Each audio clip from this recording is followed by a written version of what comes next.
Breaking news చూస్తున్నాం. Adani కుంభకోణాన్ని America అధికారులు బట్టబయలు చేశారని వెంటనే అతన్ని అరెస్టు చేయాలని తెలంగాణ పీసీసీ అధ్యక్షుడు మహేష్ కుమార్ గౌడ్ డిమాండ్ చేశారు.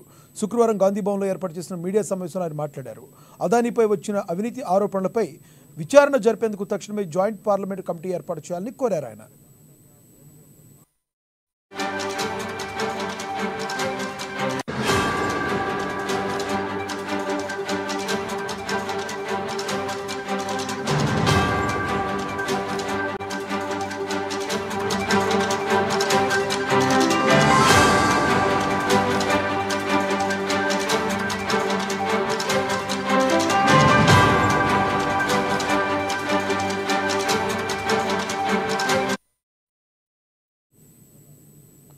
అదానీ దాదాపు 2,000 కోట్ల మేర లంచాలు పంచారు.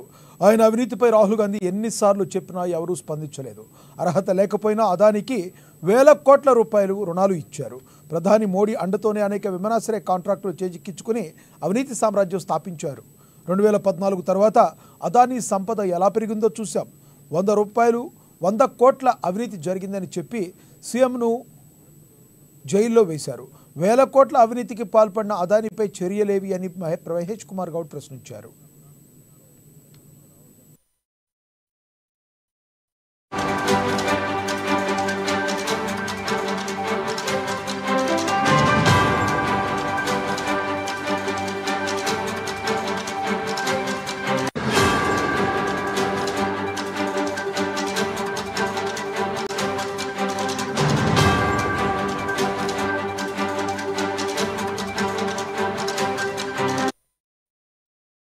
బ్రేకింగ్ న్యూస్ చూస్తున్నాం. అదానీ కుంభకోణాన్ని అమెరికా అధికారులు బట్టబయలు చేశారని వెంటనే అతన్ని అరెస్టు చేయాలని తెలంగాణ పీసీసీ అధ్యక్షుడు మహేష్ కుమార్ గౌడ్ డిమాండ్ చేశారు.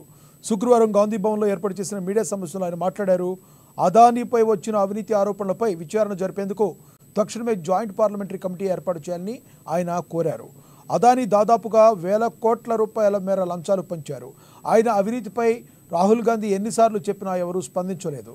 అర్హత లేకపోయినా అదానీకి వేల కోట్ల రుణాలు ఇచ్చారు. ప్రధాని మోడీ అండతోనే అనేక విమానాశ్రయ కాంట్రాక్టులు చేజిక్కించుకుని అవినీతి సామ్రాజ్యాన్ని స్థాపించారు. 2014 తర్వాత అదానీ సంపద ఎలా పెరిగిందో చూశాం. 100 కోట్ల అవినీతి జరిగిందని చెప్పిన సీఎంను జైల్లో వేశారు. వేల కోట్ల అవినీతికి పాల్పడిన అదానీపై చర్యలేవి అని మహేష్ కుమార్ గౌడ్ ప్రశ్నించారు.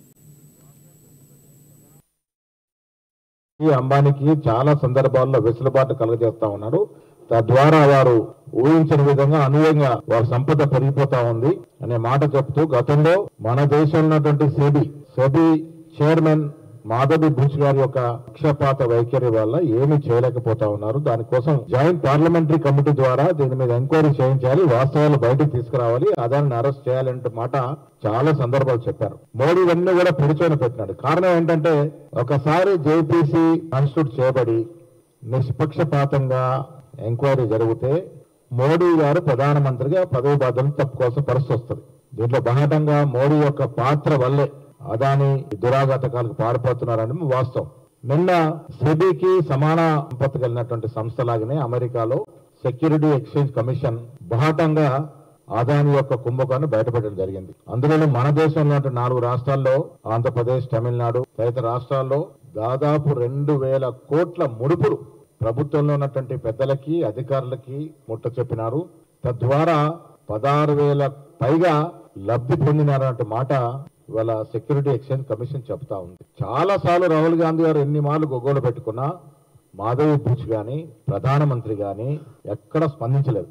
అదానీ యొక్క ఆగడాలు అన్ని రంగాల్లో స్టాక్ మార్కెట్ ని మ్యానిపులేట్ చేసినటువంటి పరిస్థితి గతంలో చూసాం.